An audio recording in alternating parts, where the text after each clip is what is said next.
আল্লাহ রাব্বুল আলামিন তিনি কোরআনুল কারীমের মধ্যে সূরা তাহার মধ্যে সেই কথাটা তিনি স্পষ্টভাবে তিনি বলে দিয়েছেন। আল্লাহ তাআলা তিনি বলেন, মিনহা খালাকনাকুম ওয়া ফিহা নুঈদুকুম ওয়া মিনহা নুখরিজুকুম তারাতান উখরা। আল্লাহু আকবার বলেন। আল্লাহ রাব্বুল আলামিন তিনি বলেন, মিনহা খলাকনাকুম, এই মাটি থেকেই তোমাদেরকে সৃষ্টি করা হয়েছে, আবার এই মাটিতে তোমাদেরকে রেখে দেওয়া হবে। এই মাটির সাথে জনমের মতো তোমরা মিশে যাবে। কত হাজার লক্ষ কোটি বছর পর্যন্ত তোমাদেরকে এই মাটির মধ্যে থাকতে হবে, কোনো কিল কিনারা নাই। এই হিসাব একমাত্র আল্লাহ রাব্বুল আলামিন তিনি ভালো জানেন। এরপর আল্লাহ তাআলা তিনি বলেন, এই পৃথিবীটাকে আমি কিয়ামত ঘটায় দেব, পৃথিবীর সব কিছু আমি ধ্বংস করে দেব। এরপর কত লক্ষ কোটি বছর চলে যাবে পৃথিবীর কেউ জানে না। এরপর আল্লাহ রাব্বুল আলামিন আবার তিনি যখন হাসরের ময়দান কায়েম করবেন, ওয়ামিনহা নুখরিজুকুম তারাতান উখরা, এই মাটি থেকে আবার তোমাদেরকে বাহির করা হবে। এই ঘোষণা কে দিয়েছেন বলেন? এই কথা যদি কোনো মানুষ না বুঝে, আল্লাহ রাব্বুল আলামিন তার বান্দাকে মাটি দেওয়ার সময়, আমরা এই আয়াতটা কোরআনুল কারীমের আয়াতটা মানুষকে মাটি দেওয়ার সময় পড়ি কি পড়ি না বলেন? এই পড়ার মানে হলো কি, তোমাকে স্মরণ করায় দেওয়া হলো, বান্দারে আল্লাহ রাব্বুল আলামিন তোমাকে এই মাটি থেকে সৃষ্টি করেছেন, আবার এই মাটি থেকেই তোমাকে রেখে দেওয়া হলো, আবার হাসরের ময়দানে তোমাকে এই মাটি থেকে উঠানো হবে। এই কথা তোমার কানের মধ্যে দিয়ে দেওয়া হলো। আল্লাহ রাব্বুল আলামিন এই কথা স্মরণ করানোর জন্যই দুনিয়ার মানুষকে তিনি বুঝায় দিলেন যে যত রকম বিশ্বাস করুক না কেন, আল্লাহ রাব্বুল আলামিন হাসরের দিন এই মাটির থেকে ঠিকই মানুষকে উঠাতে পারবে। কথাগণ ঠিক কিনা? যদি এই কথা কোনো মানুষের অন্তরের মধ্যে বিন্দু পরিমাণ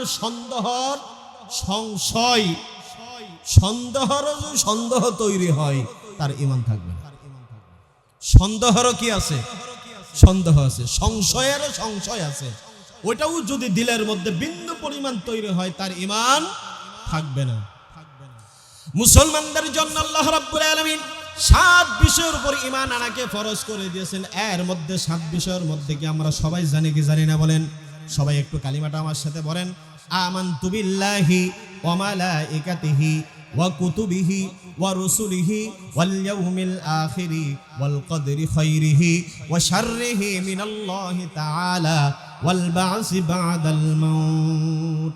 সর্বশেষ 7 নম্বর বিষয় হলো, আল্লাহ রাব্বুল আলামিন তিনি মাটির থেকে আবার মানুষকে পুনরায় উঠাবেন।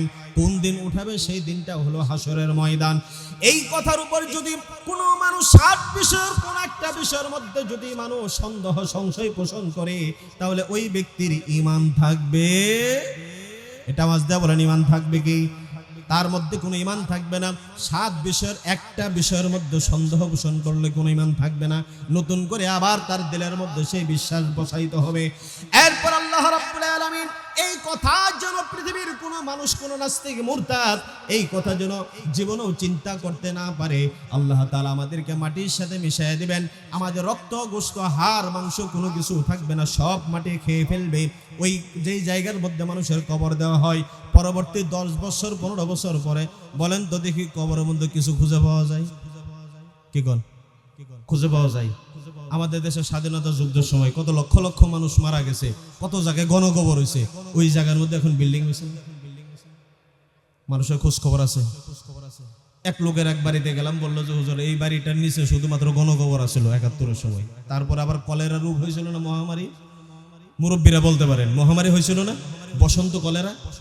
ওই সময় মুসলমান ঘরেতে একটু জানাজা ভরে মাটি মুটি দিছে, কিন্তু অন্য ধর্মের হিন্দু এরপর আরো যেগুলো আছে এগুলো তো আর জানাজা ভরার লোক নাই। এত মানুষ মারা যাইতেছে, পুরাবে কয়টারে, গাছও খুঁজে পাওয়া যায় না। তখন কি করবো? নিয়ে ওই জায়গার মধ্যে গর্ত খুঁড়ে রাখছে। রাত্রে সারাদিন যেগুলো মারা গেছে এক একবারই জমা হয়েছে, রাত্রে এগুলো নিয়ে ওই গর্তের মধ্যে ফেলে দিছে। এই জায়গার মধ্যে এখন 5 তলা বিল্ডিং। কয়তলা? ওখানে ছিল কি গণকবর। যত ধর্ম, অন্য ধর্মে মানুষ মারা গেছে ওগুলো তার পুরার সময় নাই। এত মানুষ মারা যেতেছে, কলেরা হয়েছে, বসন্ত, সব ওই জায়গার মধ্যে দিছে। আল্লাহ রাব্বুল আলামিন তিনি বলেন, সব কিছু মাটির সাথে মিশে যাওয়ার পরও আমি রাব্বুল আলামিন তোমাদেরকে আবার সেই 5 তলা বিল্ডিং কেন, তোমার উপরে যদি 7 আসমান জমিনটাও ভেঙে দেওয়া হয়, সেখান থেকে আমি তোমাকে আবার উঠাবো। এর মধ্যে কোনো সন্দেহ নাই। এমন বিশ্বাস দুনিয়ার মধ্যে অনেক মানুষ থাকবে যে এই কথা তার দিলের মধ্যে বিশ্বাস হবে না, আল্লাহ কেমনে উঠাবেন। এর নজির আল্লাহ রাব্বুল আলামিন কোরআনুল কারীমের মধ্যে রেখে দিয়েছেন, বলেন সুবহানাল্লাহ। এরকম অসংখ্য ঘটনা কোরআনের মধ্যে আছে। সূরাতুল কাহাফ নামে আল্লাহ তাআলা একটা সূরা নাজিল করেছেন। সূরাটার নাম কি বললাম? একটু বলেন, মুরব্বীরা বলেন।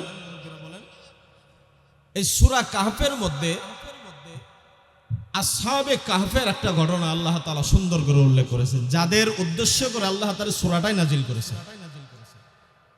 আল্লাহ যে মানুষকে হাসরের দিন উঠাবেন এই কথা প্রমাণ করার জন্য আল্লাহ তাআলা তিনি এই জায়গার মধ্যে একটা প্রশ্নের জবাবে আল্লাহ তাআলা তিনি এই কথার উত্তর দিয়েছেন।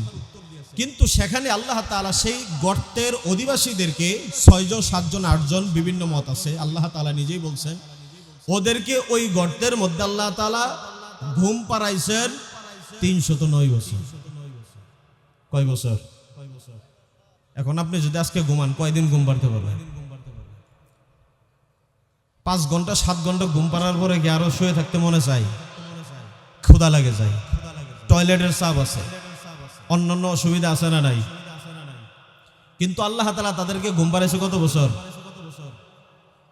309 বছর। এই যুবকগুলি ছিল প্রত্যেকেই ইমানদার। বলেন এরা কি ছিল? এরা যেই দেশের মধ্যে বসবাস করত ওই দেশে এক জালেম বাদশা ছিল।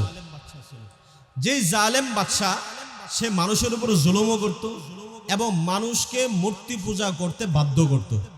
যারা মূর্তি পূজা না করত এদেরকে ধরে হত্যা করে দিত। তাহলে ওটিকে ছোটখাটো জালেম না বড় জালেম? একটা আওয়াজ দেয়া বলে, ছোট জালেম না বড় জালেম?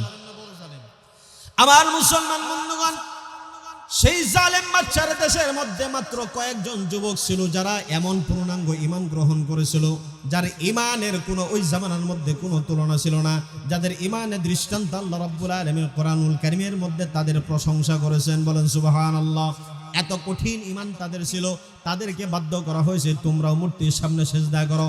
আমরা যে খোদাকে মানি, আমরা যে দেবদেবীর পূজা করি, আমরা যে আমাদের খোদার সামনে মাথা নত করি, তোমাদেরকেও সেখানে গিয়ে মাথা নত করতে হবে, তার আরাধনা করতে হবে, তার সামনে তোমাদের প্রার্থনা করতে হবে। ওই যুবকরা বলে আমরা এক রবকে মানি, যে রব আসমান আর জমিন সৃষ্টি করেছেন। বলেন সুবহানাল্লাহ। যেই রব আসমান তৈরি করেছেন, যেই রব জমিন সৃষ্টি করেছেন, সেই রবকে আমরা মানি। তোমাদের হাতে তৈরি করা, পাথরে তৈরি করা, নিজের হাতের মধ্যে তোমরা মাটি দ্বারা পাথর দ্বারা তৈরি করো, এমন খোদাকে আমরা মানি না। এই কথা বলার পর বাদশা তাদেরকে অবকাশ দিয়েছে, আগামীকাল তোমাদেরকে আবার বলা হবে, যদি তোমরা আমাদের কথা না মানো, রাষ্ট্রীয় ফরমান যদি তোমরা অনুসরণ না করো, তাহলে তোমাদেরকে হত্যা করে দেওয়া হবে। আগের দিন তাদেরকে বলে দিয়েছে তাদেরকেও পূজা করতে, সেই শিরক করার জন্য বাধ্যতামূলক করা হয়েছে। কিন্তু একজন মানুষও সেই বাচ্চার সামনে থেকে ফেরত যেতে পারে না। কিন্তু একমাত্র তারা ভরসা করেছে কার উপর? সেই ইমানদার যুবকরা কার উপরে ভরসা করেছে? একমাত্র আল্লাহর উপর ইমানদার যুবকরা ভরসা করেছে। আর বাদশার সামনে তারা আঙ্গুল উঁচু করে শাহাদাত আঙ্গুল দ্বারা ইশারা করে বুঝায় দিয়েছেন, আমরা তোমাদের মতো মানুষের বানানো, তোমাদের হাতে তৈরি করা এই সমস্ত মূর্তির পূজা করি না। আমরা এক রবকে আমরা মেনে নিয়েছি, যিনি আসমান আর জমিন সৃষ্টি করেছেন, এবং তোমাদেরকেও আমাদেরকেও আল্লাহ রাব্বুল আলামিন বানিয়েছে। এমন ইলাহকে, এমন রবকে আমরা আমাদের রব হিসেবে মেনে নিয়েছি। আর তোমরা যে কুফর আর শিরকের দিকে আমাদেরকে আহ্বান করতেছো, এমন কুফর আর শিরক আমাদের পক্ষে করা কখনো সম্ভব না যদি আমাদের জীবন চলে যায়। বাদশা বলল, ঠিক আছে, তোমাদেরকে আবার আগামীকালকে ডাকা হবে। এদেরকে আবার বাড়িতে যাওয়ার জন্য ছেড়ে দেওয়া হয়েছে। যুবকগুলি রাত্র যখন হয়ে গেল, সবগুলি যুবক মিলে 7-8 জন যুবক মিলে তারা চিন্তা করলো, আগামীকালকে আবার যদি আমরা এই এলাকার মধ্যে থাকি, বাদশা পুলিশ পাঠানোর মাধ্যমে আমাদেরকে আবার শিরক করাতে বাধ্য করবে। আমাদেরকে শিরক যদি না করি তাহলে আমাদেরকে হত্যা করে দিবে। এখন এই সময়কার মধ্যে আল্লাহ রাব্বুল আলামিনের কাছে তারা সাহায্য প্রার্থনা করলেন। এমন সময় সব যুবকগুলি মিলে সিদ্ধান্ত নিল, এই দেশের মধ্যে আর থাকা যাবে না, আমরা আজকে রাতের ভিতরে হিজরত করে নিরাপদে চলে যাব। যেই দেশের মধ্যে ঈমান নিয়ে বেঁচে থাকা যায় না, যেই দেশের বাদশা হলো জালেম, যেই দেশের সরকার প্রধান হয় জালেম, মানুষকে ইসলাম পালন করতে দেয় না, আল্লাহকে স্বীকার করতে দেয় না, আল্লাহকে সিজদা করতে দেয় না, আল্লাহকে মানতে দেয় না, আল্লাহর সাথে শিরক করতে বাধ্য করে, কুফরি করতে বাধ্য করে, ওই দেশের মধ্যে যারা পূর্ণাঙ্গ ইমানদার থাকে তাদের জন্য উচিত হলো শক্তি থাকলে জিহাদ করো, না হয় সেখান থেকে হিজরত করে নিরাপদ কোন আশ্রয়ে চলে যাও, যেখানে গেলে আল্লাহর দ্বীন তুমি মানতে পারবে। আল্লাহর জমিনটা অনেক প্রশস্ত, আল্লাহ তাআলা বলে আমার জমিন অনেক বড়, অনেক প্রশস্ত আছে, তোমার যেখানে যেই জমিনের মধ্যে গেলে, যেই দেশে গেলে আমার হুকুম তুমি পালন করতে পারবে, আমাকে সেজদা দিতে পারবে, তোমাকে কেউ বাধা দিবে না, আমার সাথে শিরক করতে কেউ তোমাকে বাধ্যতামূলক করবে না, এমন জায়গার মধ্যে তুমি চলে যাও। এই যুবকগুলি রাতের মধ্যে সিদ্ধান্ত গ্রহণ করলাম, আগামীকাল সকাল পর্যন্ত আমরা এই দেশের মধ্যে আর থাকবো না, যদি থাকি আমাদেরকে আল্লাহর সামনে শিরক করানো হবে। এই যুবকগুলি সেই রাতের মধ্যেই সেই এলাকা থেকে বাহির হয়ে গেল, রাতের অন্ধকারে তারা চলল, একটা রাস্তার দিকে আস্তে আস্তে তারা চলে আসতেছে। এমন সময় পথিমধ্যে ওই যুবকদের সাথে একজন কুকুরও ছিল, একটা প্রাণী, কুকুর চিনেননি? এই কুকুর এই যুবকদের পিছনে পিছনে চলতে আরম্ভ করেছে। যুবকগুলি চলতেছে আর দেখলো যে আমাদের পিছনে পিছনে একটা কুকুরও চলে। এই কুকুর, যুবকরা থেমে গেলে আবার কুকুরটাও থেমে যায়। এই কুকুরকে তাড়ানোর জন্য যুবকরা বিভিন্ন চেষ্টা করেছে, কিন্তু কুকুর তাদেরকে ছেড়ে যায় না। এমন সময় আল্লাহ রাব্বুল আলামিনের হুকুমেই এই কুকুর এই যুবকদের ইমানদারদের পিছনে পিছনে চলতেছে। যুবকগুলি এই কুকুরকে আর তাড়ায় না। যুবকরা যে রাস্তার দিকে চলতেছে, এই কুকুরটাও তাদের পিছনে পিছনে সেই একই রাস্তা দিয়ে চলে। এক রাতের মধ্যে সেই এলাকা ছেড়ে অন্য দেশের মধ্যে চলে গিয়েছে। ঐতিহাসিকগণ বলেছেন ওই জায়গাটা বর্তমান রয়েছে জর্ডানে। কোন জায়গা আছে ওই জায়গাটা? জর্ডান। ওই সময়কে জর্ডান ছিল না, ওই সময়কে পুরাটাই ছিল মুলকে শামের অন্তর্ভুক্ত, বর্তমান সিরিয়া। আগের জামানার কি ছিল? শাম, জর্ডান, সিরিয়া, ফিলিস্তিন, এই পুরাটা মিলে ছিল শামের অন্তর্ভুক্ত। সিরিয়ার পূর্ব নাম কি? শাম। এটা শামের অন্তর্ভুক্ত। ওই জালেম বাচ্চার এলাকা থেকে যুবকগুলি কুকুরটাকে সাথে নিয়ে চলে আসছে। লম্বা পথ সফর করার পর এক পাহাড়িয়া পাদদেশের মধ্যে চলে আসছে। যুবকদের মধ্যে চিন্তা চলে আসলো, এখন তো দিন হয়ে গেছে, আমরা যদি এখন দিনের আলোতে রাস্তা চলতে থাকি তাহলে বাদশাহ তো আবার পুলিশ পাঠিয়ে দেবে, সেনাবাহিনী পাঠিয়ে দিয়ে আমাদেরকে আবার ধরে নিয়ে যাবে। এই জন্য আমাদের কি করা দরকার? একটা পাহাড়িয়া গর্তের আশ্রয় গ্রহণ করা দরকার। খুঁজতে খুঁজতে এক জায়গার মধ্যে একটা পাহাড়িয়া বড় গর্ত পেয়ে গেছে। যুবকরা সকলেই মিলে সেই গুহার মধ্যে নিরাপদ আশ্রয়ের জন্য ঢুকে পড়েছে, যাতে করে কেউ তাদেরকে না দেখে। রাত্র হলো পরে আবার তারা সেখান থেকে পথ চলা শুরু করবে। কিন্তু আল্লাহ রাব্বুল আলামিনের সিদ্ধান্ত ছিল ভিন্ন রকম। আল্লাহ সিদ্ধান্ত কি? তারা যা চিন্তা করছে এর থেকে আল্লাহর চিন্তাধারা, আল্লাহর ফয়সালা হলো ভিন্ন রকম। আল্লাহ চিন্তা কেমন? আল্লাহ রাব্বুল আলামিন ওই যুবকদেরকে গর্তের মধ্যে ঢুকায় দিলেন। কুকুরটাকে সেই গুহার সামনে তিনি রেখে দিলেন। যেই কুকুরগুলি আমরা সাধারণভাবে দেখি, কুকুরটা যখন থাকে কোন একটা ঘরের দিকে পাহারারত অবস্থায়, তার সামনের পা দুটা সামনের দিকে অগ্রসর করা থাকে, দেখেছেন কিনা? একটু মুখটা হা করা থাকে, জিহ্বাটা সামনের দিকে বাহির করা থাকে, মুখ থেকে জিহ্বা বাহির করা থাকে না? এই অবস্থার মধ্যে কুকুরটা গুহার সামনের মধ্যে পাহারারত অবস্থায় এইভাবে রয়েছে, যাতে করে কোনো মানুষ আসলে পরে সেই গুহার মধ্যে প্রবেশ করতে না পারে। আল্লাহ রাব্বুল আলামিন ওই 7-8 জন যুবকদেরকে ওই গুহার ভিতরে ঢুকায় দিলেন। দেওয়ার পর আল্লাহ রাব্বুল আলামিন এদেরকে ঘুম পাড়ায় দিলেন। এমন ঘুম পাড়ায় দিলেন, একা টানে চলে গেল 309 বছর। এক ঘুমে কত বছর? এই জায়গার মধ্যে অনেক কুদরতি নিদর্শন আল্লাহ তাআলা রেখে দিয়েছেন। তারা কিসের জন্য জানে বাইরে হয়ে আসছিল? ভুলে গেলেন? জালেম বাদশা তাদেরকে শিরক করাবে। তারা আল্লাহর উপর ঈমান আনছে, নিজের ঈমান বাঁচানোর জন্য তারা নিজের দেশ থেকে হিজরত করছে। আল্লাহ রাব্বুল আলামিন এই সমস্ত যুবকদেরকে তিনি সেখানে ঘুম পাড়ায় দিলেন। কুরআনুল কারীমের মধ্যে সূরাতুল কাহফের মধ্যে আল্লাহ তাআলা তিনি তার রাসূলকে বলেছেন, নবীজি আপনি যদি এদেরকে যে অবস্থায় আমি এদেরকে ঘুম পাড়াইছি, এদেরকে ঘুমানো দৃশ্য যদি আপনি দেখতেন, ভয়ে আপনি পালায়া যাইতেন। সুবহানাল্লাহ। তারা ছিল ঘুমন্ত অবস্থায়, কিন্তু তাদের আমরা ঘুমাইলে চোখ বন্ধ থাকে। কথা কোন ঠিক কিনা? আমরা ঘুমাইলে চোখ কি হয়ে যায়? চোখের পাতি বন্ধ হয়ে যায়। কিন্তু আসহাবে কাহফের ওই গুহার মধ্যে যে সমস্ত ঈমানদার যুবকরা ঘুমিয়েছিল, তাদের চোখ খোলা ছিল, তাদের চোখ বন্ধ ছিল না। চোখটা খোলা ছিল, যে কোনো মানুষ দেখলে মনে করতো লোকগুলা মনে হয় জাগ্রত, কিন্তু আসলে তারা ঘুমন্ত অবস্থায় ছিল। কেউ ছিল হেলান দেওয়ারত অবস্থায়, কেউ ছিল শোয়ারত অবস্থায়, কেউ ছিল কাতরত অবস্থায়। আল্লাহ রাব্বুল আলামিন তিনি বলেন কুরআনুল কারীমের মধ্যে, তাফসীর ইবনে কাসীরের মধ্যে আসছে, আল্লাহ রাব্বুল আলামিন এদেরকে প্রত্যেকটা সময় কিছুক্ষণ পর পর পাশ ঘুরাইয়া দিতেন। সুবহানাল্লাহ। কারণ এক পাশে থাকলে পরে সেই জায়গার মধ্যে পোকামাকড় ধরার সম্ভাবনা আছে না নাই? মাটির মধ্যে শুয়ে থাকলে পরে আল্লাহ তাআলা তিনি ওই সমস্ত যুবকদেরকে তিনি আবার পাশ ঘুরাইয়া দিতেন, এক পাশ থেকে আরেক পাশে ঘুরাইয়া দিতেন। এইভাবে আল্লাহ রাব্বুল আলামিন 309 বছর পর্যন্ত তাদেরকে ঘুম পাড়ায় দিতেন। এখন দিনের বেলা সূর্য যখন উদিত হয়, ওই সূর্যের আলো যদি তাদের গুহার মধ্যে চলে যায়, ঘুমের ডিস্টার্ব হবে। এই জন্য যখন সূর্যটা সকালে পূর্ব দিগন্ত থেকে উদিত হতো, তখন সূর্যটাকে আল্লাহ রাব্বুল আলামিন তিনি পাশ কাটায় নিতেন, সূর্যের আলোটা গুহার মধ্যে প্রবেশ করতে দিতেন না। আবার যখন বিকাল হলে সূর্যটা অস্তমিত যাওয়ার সময় হয়ে যেত, তখন পশ্চিম দিগন্ত সূর্যটা ঢলে পড়লে সেই সূর্যের আলো গর্তের মধ্যে ঢুকলে পরে যুবকদের ঘুমের মধ্যে সমস্যা হতে পারে। এই জন্য আল্লাহ তাআলা তিনি সূর্যের আলোটাকে ঘুরাইয়া দিতেন, সূর্যের আলো ওই গর্তের মধ্যে পড়তে দেন নাই। আরামের ঘুম কে করায় দিয়েছেন? এখন বলেন তো দেখি, আমরা যতই বয়স হয় আমরা কি জোয়ান থাকি না বুড়া হই? কি কোন মুরব্বীরা, আপনারা জোয়ান ছিলেন না এক সময়? ছোট বাচ্চা ছিলেন না? আমরাও ছোট ছিলাম। এখন আস্তে আস্তে বয়স হইতেছে, চেহারা পাল্টিতেছে, সব কিছুর পরিবর্তন হইতেছে। কিছুদিন পরে যে চুলদারি একটা দুইটা পাকা শুরু হয়েছে, কিছুদিন পরে পুরাটাই সাদা হয়ে যাবে। আস্তে আস্তে চোখের পাওয়ার যাবে, দাঁত নড়তে থাকবে, শরীরে চামড়া লুজ হতে থাকবে, জবানও আস্তে আস্তে যাবে। আমরা বৃদ্ধ হয়ে আস্তে আস্তে কবরের দিকে যাব। সর্বোচ্চ যদি হয় 100 বছর, এর বেশি তো আর সুস্থ থাকে না মানুষ। কি কোন আমাদের দেশের হাইসিয়ত, অন্যান্য দেশের মানুষ 80-90 বছর বয়সেও 2-3টা করে বিয়ে করে।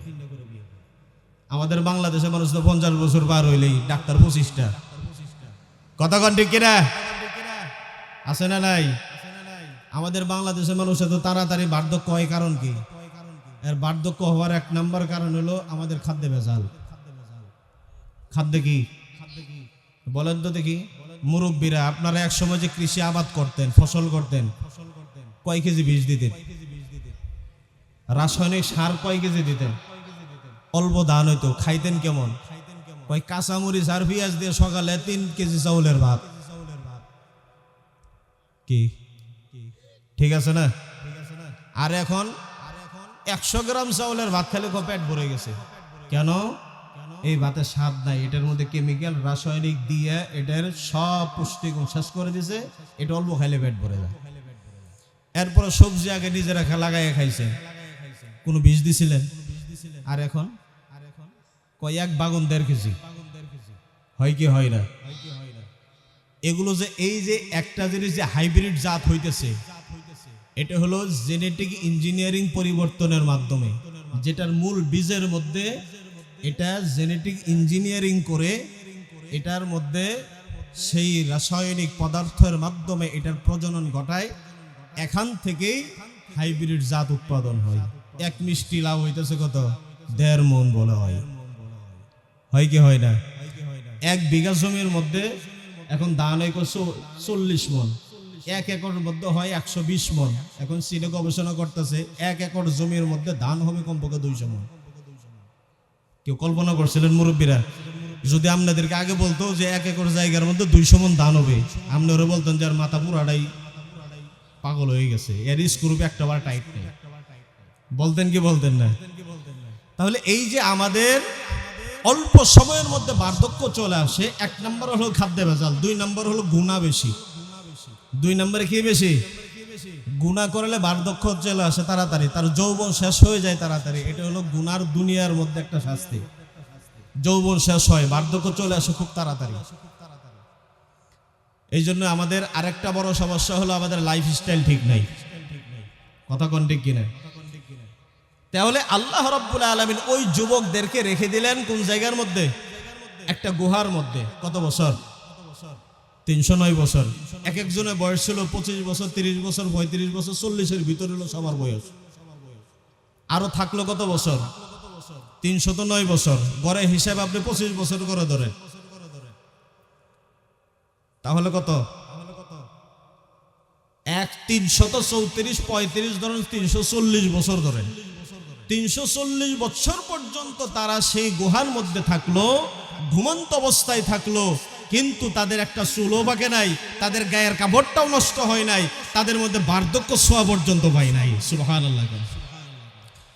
আল্লাহ রাব্বুল আলামিন তিনি বলেন 309 বছর পর্যন্ত আমি ওই ইমানদার যুবকদেরকে ঘুম পাড়াইছিলাম, ঘুমের মধ্যে ছিল, কিন্তু 309 বছরের মধ্যে ঘুমন্ত অবস্থায় এক বিন্দু পরিমাণ তাদের ক্ষুধার যন্ত্রণা হয় নাই, কোনো প্রকার পানি পিপাসা পর্যন্ত হয় নাই। এই পানির পিপাসা আরো ক্ষুধা নিবারণ করে দিয়েছেন কে? আল্লাহ রাব্বুল আলামিন তিনি বলেন তোমাদেরকে আমি সেই গুহার মধ্যে আশ্রয় দান করেছি, আর তোমাদেরকে আমি ইমানের দৃষ্টান্ত হিসেবে পেশ করে রাখবো, যা কিয়ামত পর্যন্ত সমস্ত নাস্তিকরা তোমাদেরকে দেখে শিক্ষা গ্রহণ করবে। এই যে আমি আল্লাহ রাব্বুল আলামিন আবার আমি মাটির থেকে মানুষকে আবার জাগ্রত করতে পারবো কি পারবো না? কথা কোন ঠিক কিনা? আমার মুসলমান বন্ধুগণ, আল্লাহ রাব্বুল আলামিন 309 বছর পর যুবকদেরকে যখন আবার জাগ্রত করলেন, আল্লাহ তাআলা তাদেরকে মনে করায় দিলেন, একজন আরেকজনের দিকে তাকায় দেখে আমরা এখানে ঘুমন্ত অবস্থায় ছিলাম। একজন আরেকজনকে বলে, ভাই বলো তো দেখি আমরা এখন কতক্ষণ আগে ঘুমাইছি? একজন বলে আমরা একদিন ঘুমাইছি। কয়দিন? আরেকজন বলে তুমি বলো তো এখানে আমরা কতদিন পর্যন্ত ঘুমাইছি? ওই ব্যক্তি ডাক দিয়ে বলে, আমরা তো যখন ঘুমিয়েছিলাম ওই সময় তো আমরা দেখেছি সকালে সূর্যটা সবে মাত্র উঠতেছে, দিন শুরু হয়েছে, সারা রাত সফর করে আমরা এই গুহার মধ্যে আশ্রয় গ্রহণ করেছি। এখন তো দেখতেছি আমরা সূর্যটা সবে মাত্র দুপুরের পর পশ্চিম দিগন্তে ঢলে পড়েছে, এখন শুধুমাত্র মনে হয় আমরা একদিন অথবা একদিনের বেশি কিছুক্ষণ অল্প সময় ঘুমাইছি। কিন্তু আল্লাহ তাআলা তিনি বলেন তারা একদিন অথবা তার কিছু কম সময় তারা ঘুমায় নাই, তারা একা টানে এই জায়গার মধ্যে 309 বছর তারা কাটিয়ে দিয়েছে। 309 বছর পর জাগ্রত হওয়ার পরে আল্লাহ রাব্বুল আলামিন প্রত্যেকটা যুবকের দেহের মধ্যে কোনো পরিবর্তন দেয় নাই, তাদের মধ্যে কোনো ক্ষুধার যন্ত্রণা নাই। 309 বছর পার হওয়ার পরেও তাদের মধ্যে কোনো বার্ধক্য আসে নাই। যে অবস্থায় তারা ঘুমিয়েছিল ওই অবস্থার মধ্যে তারা জাগ্রত হয়েছে। তারা যখন দেশের থেকে আসছিল, বাড়ি থেকে আসছিল, আসার সময় তাদের পকেটের মধ্যে কিছু পয়সা ছিল, টাকা পয়সা নিয়ে বলাইছে, যদি আগে রাস্তার মধ্যে খাওয়ার দরকার আছে না নাই, এইগুলি নিয়ে তারা চলে আসছে। এমন সময় তাদের জন্য ক্ষুধা পেয়েছে, ঘুম থেকে জাগ্রত হয়েছে, তাদের পেটের মধ্যে ক্ষুধা। এর মধ্যে থেকে একজন বলল, দুইজন বাজারে যাও, তোমরা দুই ব্যক্তি বাজারে যাও, টাকাগুলি নিয়ে যাও, তবে সাবধানে থেকো, আমরা এই জায়গার মধ্যে অবস্থান করতেছি, বাজারের কোনো লোকদেরকে কখনো তোমরা বলো না। সুবহানাল্লাহ। কিন্তু এরা তো বুঝতেছে না কত বছর কেটে গেছে, 309 বছর পার হয়ে গেছে। ওই জামানার মানুষ কি এখনো আছে নাকি? 309 বছর আগের বছরের মানুষ, আগের মানুষ এখন আর ওই জামানার মধ্যে নাই। কিন্তু যুবকরা তো এটা বুঝে না। আল্লাহ রাব্বুল আলামিন তাদের এখানে অবস্থানের কাল সম্পর্কে তিনি দুনিয়ার মানুষকে জানায় দিবেন, যাতে করে মানুষ এখান থেকে শিক্ষা গ্রহণ করতে পারে। 4 শ্রেণীর ব্যক্তির উপর 24 ঘন্টা আল্লাহ তাআলা লানত করেন। কয় শ্রেণী ব্যক্তি? এটা মনে রাখবেন। কয় শ্রেণী? একটু সবাই হাতটা তুলে 4টা আঙ্গুল দেখেন। কয় শ্রেণীর? এরকম করে ধরেন, বাম হাত দিয়ে ডান হাতের আঙ্গুলটা ধরেন। 1 নাম্বার যে সুদ খায়, বলেন বলেন যে সুদ খায়। 2 নাম্বার যে সুদ দেয়। 3 নাম্বার যে সুদের সাক্ষী হয়। 4 নাম্বার যে সুদের লেখালেখি করে। মন থাকবে? এক বাক্যে বলেন, যে খায়, যে দেয়, যে সাক্ষী হয়, যে লেখালেখি করে। এই 4 শ্রেণীর ব্যক্তির উপরে 24 ঘন্টা আল্লাহ তাআলা লানত করতে থাকে। ওই ব্যক্তি জীবনে উন্নতি করতে পারবে না। আর হারামের স্থায়িত্ব হলো সর্বোচ্চ 40 বছর। 40 বছরের উপরে কোনো হারাম স্থায়ীভাবে থাকে না, সব নষ্ট হয়ে যায়। ও তো ফকির হয়, অসদ্য গোষ্ঠী ফকির হয়ে থাকে, ওর বংশ প্রজন্ম যা আছে সব ফকির হয়ে থাকে। কথা কোন ঠিক কিনা? তাহলে ওই যুবকগুলি বলল কি, বাজার থেকে হালাল এবং পবিত্র খাবার নিয়ে আসবে। আমার মুসলমান বন্ধুগণ, ওই যুবকগুলি টাকা নিয়ে বাজারে গেছে, যাওয়ার পর দোকানে খুঁজতেছে কোন দোকানের মধ্যে হালাল এবং পবিত্র খাবার রয়েছে। এক দোকানে গিয়ে তারা সেই পরিমাণে খাবার পেয়ে গেছে। 7-8 জন মিলে যে খাবারগুলি খাবে, সেই হালাল এবং পবিত্র খাবারগুলি নেওয়ার পর তাদের পকেটে থাকা যে পয়সাগুলি আসলো, পয়সাগুলি দোকানদারকে দিয়েছে। এখন দোকানদার পয়সাগুলি দেখে ওই জামানার, ওই এলাকার, ওই সময়কার মধ্যে যে টাকাগুলি প্রচলন ছিল আর যেই টাকা তারা দেশের মধ্যে কোনো মিল নাই। ধরা খাইছে কি খায় নাই? জাগায় ধরা। এক দোকানদার আরেক দোকানদারকে দেখায়, ভাই দেখো তো এটা কোন টাকা দিয়েছে, এই টাকা তো আমার জীবনেও দেখি নাই, আমার বাবাও মনে হয় জীবনে কোনোদিন দেখে নাই। দেখবে কি তার তো 3 প্রজন্ম 309 বছরের মধ্যে কেটে গিয়েছে। এই যুবকদের টাকাগুলি সমাজের মধ্যে, ওই এলাকার বাজারের মধ্যে এক দোকানদার আরেক দোকানদারকে দেখায়, কিন্তু কেউ বলতে পারে না এই টাকাগুলি কোন এলাকার, কোন সময়কার মধ্যে এই টাকাগুলি এই যুবকগুলি পেয়েছে। এবং আস্তে আস্তে মানুষজনগুলি যখন এক জায়গার মধ্যে জমা হয়ে গেছে, বাজারের মধ্যে একটা আশ্চর্য ঘটনা ঘটলে সব মানুষ কিন্তু একত্রিত হয়ে যায়। এরা মিলে তাকে প্রশ্ন করলাম, তোমরা কোন জায়গা থেকে এসেছো, কোথা থেকে এসেছো, এবং কি তোমরা তোমাদেরকে আজ পর্যন্ত আমরা এই বাজারের মধ্যে কখনো দেখি নাই, নতুন মানুষ মনে হইতেছে। কিন্তু ওই 309 বছর পরের মানুষগুলি ছিল একটু খাটো, আর 309 বছর আগের জামানার ওই যুবকগুলি ছিল অনেক মোটা তাজা উঁচা দেহওয়ালা মানুষ। যত জামানা আস্তে আস্তে কিয়ামতের দিকে ধাবিত হবে, মানুষের আয়তন তত ছোট হবে। কি কথা বুঝতে পারছে?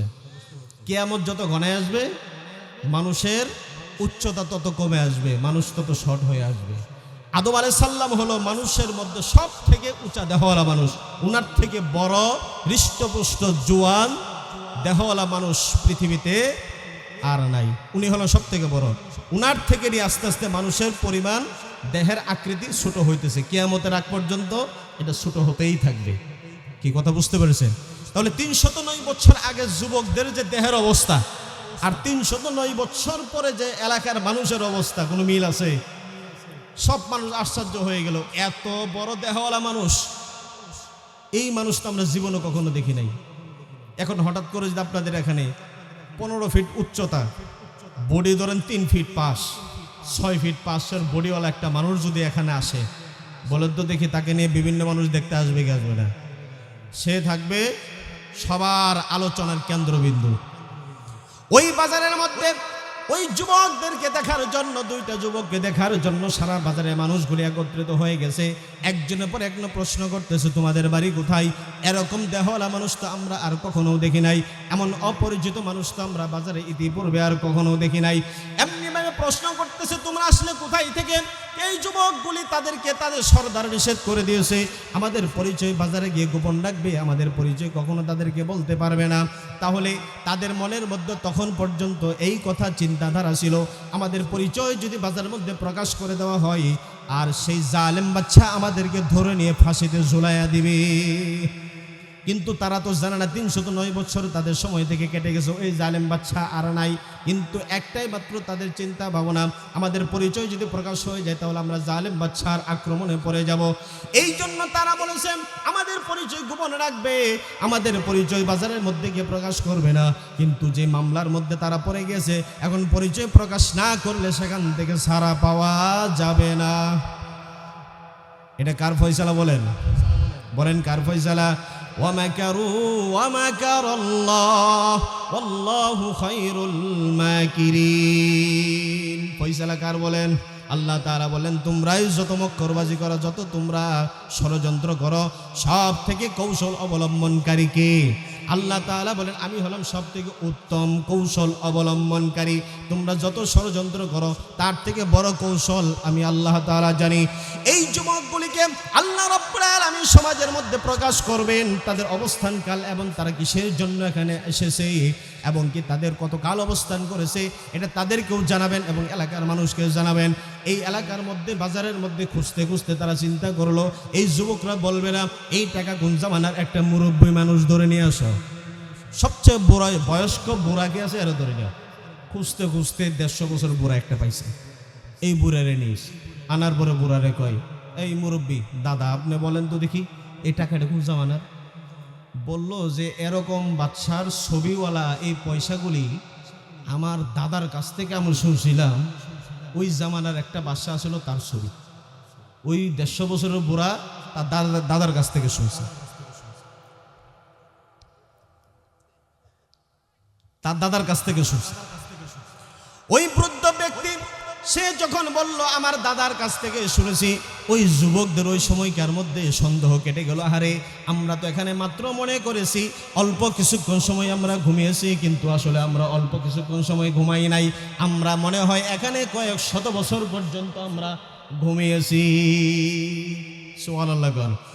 এরপর যখন সেই যুবকদের ব্যাপারে জিজ্ঞাসা করা হলো, এখন তোমরা বলো কি? বলল যে এখন কত সাল চলতেছে? বলল যে এখন থেকে নিয়ে তোমাদের পরিচিত কোনো মানুষ এখানে নাই। তারা বলল, আমরা পার্শ্ববর্তী দেশ থেকে জালেম বাদশার আক্রমণ থেকে ঈমান নিয়ে বাঁচার জন্য আমরা বাহির হয়েছিলাম। ওই জামানার মধ্যে এই নামে একজন বাদশা ছিল। ওই বুড়া বলে ওই বাদশা আজ থেকে 350 বছর আগে দুনিয়া থেকে বিদায় হয়েছে। 300 বছর আগে এই বাদশা দুনিয়া থেকে বিদায় হয়েছে। ওই যুবকগুলি বুঝতে পারলো আমাদের ঘুমের অবস্থান এখানে 300 বছর পার হয়ে গেছে। আল্লাহ রাব্বুল আলামিন প্রকাশ করে দিলেন ওই যুবকগুলির সাথে এবং তাদেরকে সকল মানুষ মিলে, এলাকার মাতাব্বর যারা রয়েছে, মুরব্বী এবং এলাকার লিডার যারা, সবাই মিলে যুবকদেরকে বলল, তোমরা কোন জায়গার মধ্যে অবস্থান করেছো, জায়গাটা আমাদেরকে বলো। ওই যুবকগুলি বলল, আমরা একটা পাহাড়ের পাদদেশে পার্শ্ববর্তী এলাকার ওই একটা গুহার মধ্যে আমরা অবস্থান করতেছি। ওই এলাকার মানুষগুলো সবাই মিলে বলল, ঠিক আছে, আমাদেরকে নিয়ে যাও, তোমাদের সেই গুহার মধ্যে থাকার অবস্থাটা আমাদেরকে দেখাও। কিন্তু আল্লাহ রাব্বুল আলামিনের ফয়সালা হলো ভিন্ন রকম। যুবকগুলি সামনে সামনে চলে আর সেই মানুষগুলি পিছনে পিছনে যায়। যাইতে যাইতে যখন ওই গুহার নিকটবর্তী চলে গেছে, আল্লাহ রাব্বুল আলামিনের ফয়সালা ছিল ভিন্ন রকম। ওই যুবক বলল, আপনারা এখানে বাহিরে দাঁড়ান, আমি ভিতরে প্রবেশ করি। আমাদের সর্দারের, আমাদের যিনি জিম্মাদার আছেন তার অনুমতি নেওয়া লাগবে। তিনি যখন মাত্র গুহার ভিতরে ঢুকলেন আর তিনি গুহার থেকে বাহির হয় নাই। আর সেই গুহার মধ্যে পাহারারত থাকা অবস্থায় কুকুরটা তার ভয়ঙ্কর রূপ ধারণ করার কারণে গুহার ভিতর থেকে গরম হাওয়া চলে আসছে। ওই ব্যক্তিগুলি আর সেই গুহার ভিতরে ঢুকতে পারে নাই। তাফসীরের মধ্যে আসছে পরবর্তীতে তারা হয়তো সেখানে ইন্তেকাল করেছেন। এই জায়গাটা এখনো জর্ডানে আছে। এখন ওই জায়গার মধ্যে একটা পাশে একটা মসজিদও আছে আর একটা ইহুদিদের উপাসনালয় আছে। ইহুদিরা তাদের মতো করে সেখানে তাদের উপাসনা করে, আর মুসলমানরা গিয়ে সেই মসজিদ আছে, মসজিদের মধ্যে নামাজ আদায় করে। তাহলে আল্লাহ রাব্বুল আলামিন এই ঘটনার জন্য ঘটাইলেন যাতে করে পৃথিবীর সমস্ত মানুষ বুঝতে পারে 350 বছর পর্যন্ত ঘুমানোর পর আল্লাহ তাআলা জাগ্রত করতে পেরেছেন কিনা। বলেন, আওয়াজ দিয়ে বলেন, পারছেন কিনা?